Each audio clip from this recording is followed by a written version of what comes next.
योग वासिष्ठ महारामायण वैराग्य प्रकरण 32वां सर्ग। श्री रामचंद्र जी की वाणी सुनने वाले देवता और मनुष्यों का महान विस्मय और आकाश से पुष्प वृष्टि का वर्णन इस 32वें सर्ग में किया गया है। श्री वाल्मीकि जी बोले, कमल के समान नेत्र वाले राजकुमार रामचंद्र जी के मन के मोह को नाश करने वाले वचन के कहने पर उस सभा में जितने थे सब विस्मय से विकसित नेत्र हो गए, मानो श्री रामचंद्र जी की वाणी सुनने को उत्कंठित और खड़े रोमों से सबके वस्त्र छिदे गए, अर्थात आश्चर्यदायक वाणी को सुन के सबके रोम कंटक के समान खड़े हो गए। वैराग्य की वासना से संसारी वासना सबों की नष्ट हो गई और सब के सब एक मुहूर्त के लिए मानो अमृत के समुद्र के तरंग में लहर ले रहे हैं। कल्याणकारी रामचंद्र जी के उन वचनों को आनंद से प्रफुल्ल चित्रार्पित के समान होके बड़े आदर के साथ सबने सुना। उस सभा में स्थित वशिष्ठ, विश्वामित्र आदि ऋषियों ने, मंत्र में निपुण जयंत और धृष्टि आदि मंत्रियों ने, दशरथ आदि राजाओं ने, नगर निवासियों ने, परशु देश के राजाओं ने, कर देने वाले छोटे छोटे राजाओं ने, राजपुत्रों ने, ब्रह्मवादियों ने, उसी प्रकार भृत्यों ने, पंजरस्थ पक्षियों ने, क्रिया रहित होकर क्रीड़ा मृगों ने, भोजन को छोड़ के तुरंगों ने, अपने अपने झरोखों में बैठकर कौशल्यादि रानियों ने, भूषण के शब्दों को बंद करके वनिता गणों ने, वाटिका में रहने वाले और अटारियों के ऊपर रहने वाले कपोतों ने, पर के और मुख के शब्दों को बंद करके पक्षियों के समूहों ने, सिद्धों ने, आकाश में विचरने वाले गंधर्व और किन्नरों ने, तथा नारद, व्यास और पुलह आदि श्रेष्ठ मुनियों ने, तथा अन्य देवताओं के स्वामी इंद्र आदिकों ने, विद्याधर और मोहरगों ने रामचंद्र जी के विचित्र अर्थों से संयुक्त और बड़े उदार वचनों को बड़े आदर के साथ सुना।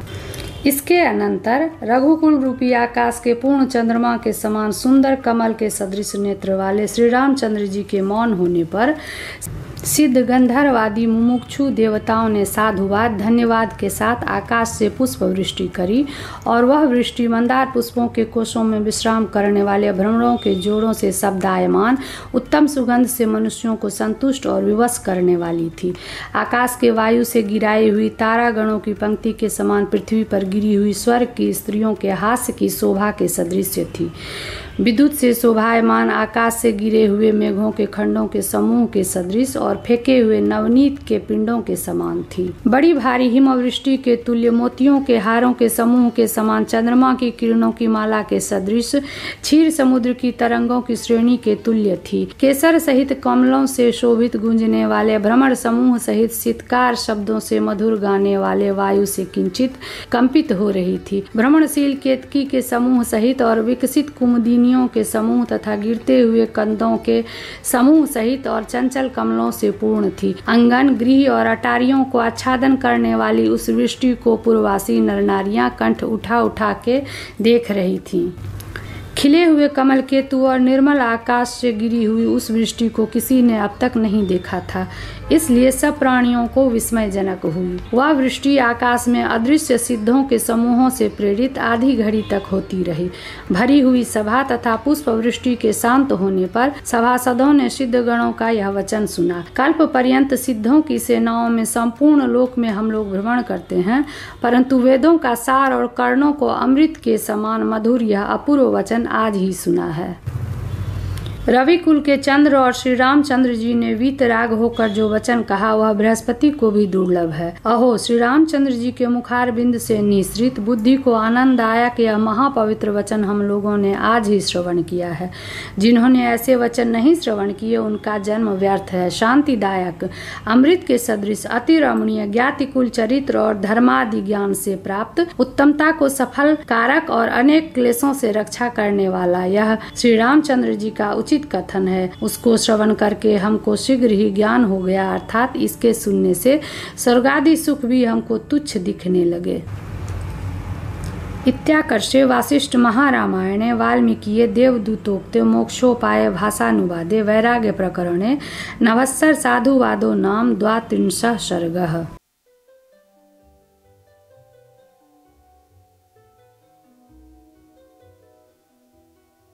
योग वासिष्ठ महारामायण वैराग्य प्रकरण 33वां सर्ग। इस 33वें सर्ग में सिद्धों का उस सभा में उतरना और उनका योग्य वचनों से रामचंद्र जी की प्रशंसा करना, इस विषय का वर्णन किया गया है।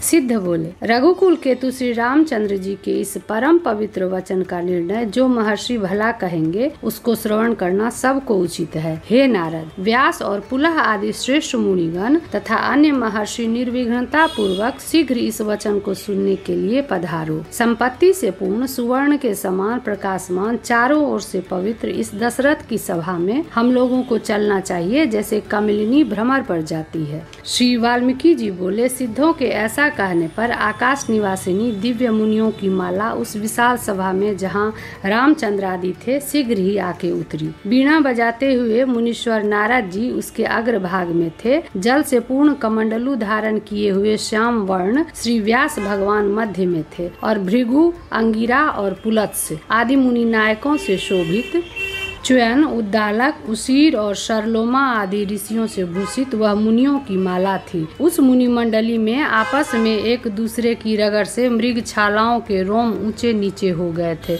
चंचल रुद्राक्ष की माला और उत्तम कमंडलू धारण किए हुए और आकाश में तारागणों की पंक्ति के समान अधिक तेज के प्रसार से श्वेत वर्ण तथा सूर्यों की पंक्ति के सदृश एक दूसरे की मुख की शोभा को बढ़ाने वाली थी। अनेक प्रकार के रत्नों की पंक्ति के समान आपस के अंगों को नाना प्रकार के वर्ण सहित करने वाली और मोतियों के समान एक दूसरे की शोभा बढ़ाने वाली थी।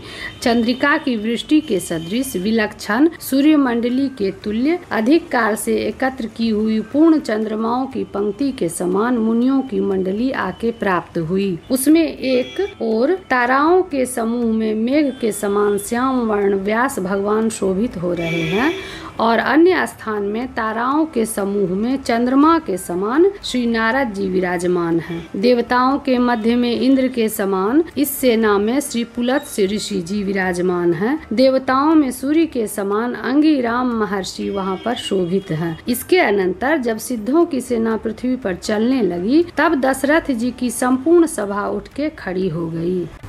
एक स्थान में एकत्रित होकर परस्पर मिलित अंगों की शोभा वाले वे पृथ्वी और आकाश निवासी दसों दिशाओं को प्रकाशित करते हुए अत्यंत शोभित हुए। कोई हाथों में बांस की छड़ी लिए है, कोई लीला कमल धारण किए है, किसी के शिखा में दुर्वा के अंकुर हैं, किसी के केशों में चूड़ामणि गुथे हैं, कोई जटाजूट से कपिल वर्ण के हो रहे हैं, किसी के मस्तक मालाओं से भूषित है, किसी ने अपनी अपनी कलाइयों में रुद्राक्ष की माला और किसी ने पुष्पों की मालाएं धारण कर रखी हैं। किसी ने अपने शरीर को चिरवलकल से आच्छादित किया है, किसी ने माला और पीताम्बर से, किसी के कटी में मुंज की मेखला पड़ी है और कोई मोतियों से भूषित है। उन सब नवश्चर्यों की वशिष्ठ जी और विश्वामित्र जी ने अर्घ्य पाद्य और उत्तम वचनों से क्रम से पूजा की तथा उन सब नवश्चारी सिद्ध आदि महात्मा गणों ने भी वशिष्ठ और विश्वामित्र जी की अर्घ्य पाद्य और वचनों से बड़े आदर से पूजा की।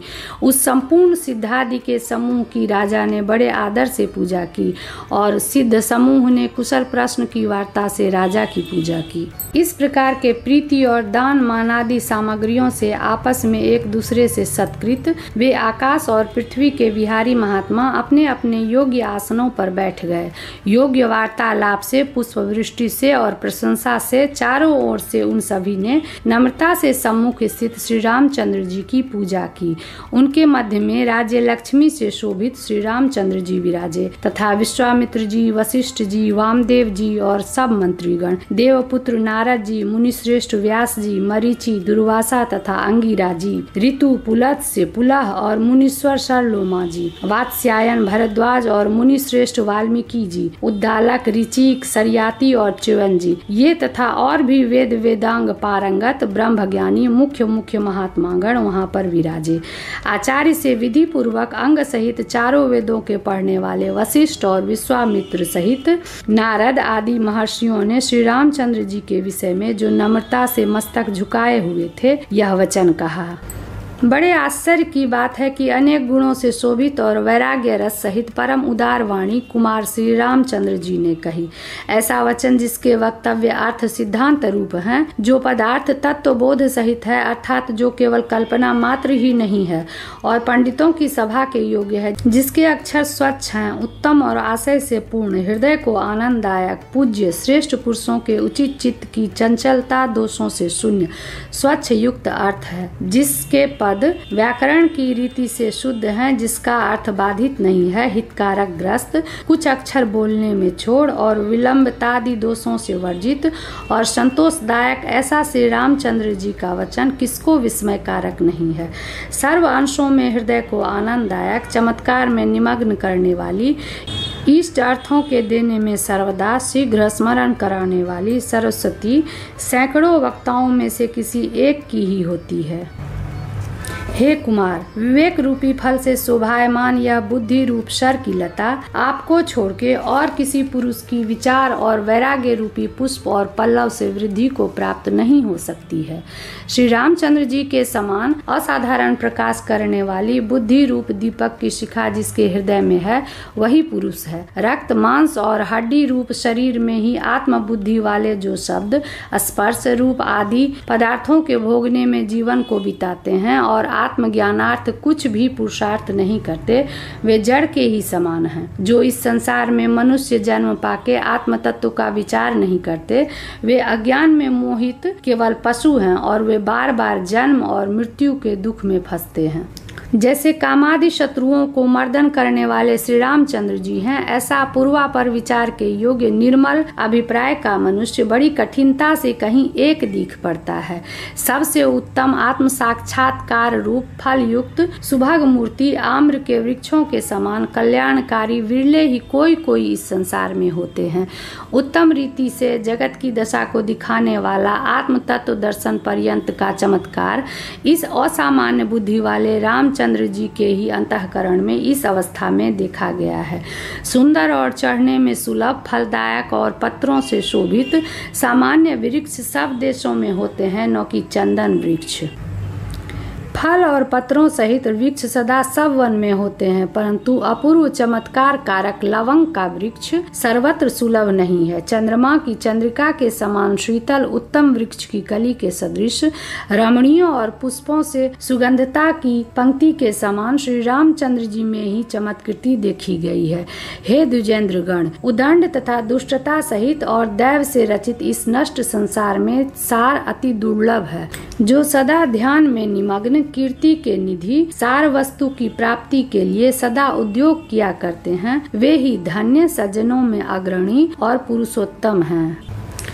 रामचंद्र जी के समान इस समय न कोई है और न प्रथम देखा गया है और न आगे भी होने वाला है, ऐसी हम लोगों की सम्मति है। उचित प्रश्न से और रहस्य के उद्घाटन से संपूर्ण संसार को आनंद रूप चमत्कार दायक श्री रामचंद्र जी के चित्त का आत्मज्ञान प्राप्ति रूप मनोरथ यदि सफल न हो तो निश्चय प्रत्यक्ष रूप से हम हत बुद्धि मुनियों का ही यह दोष है। अर्थात यदि रामचंद्र जी को ज्ञान प्राप्ति न हो तो हमारा ज्ञानी होना व्यर्थ ही है। समाप्ति मिदं वैराग्य प्रकरणम। शुभम अस्तु।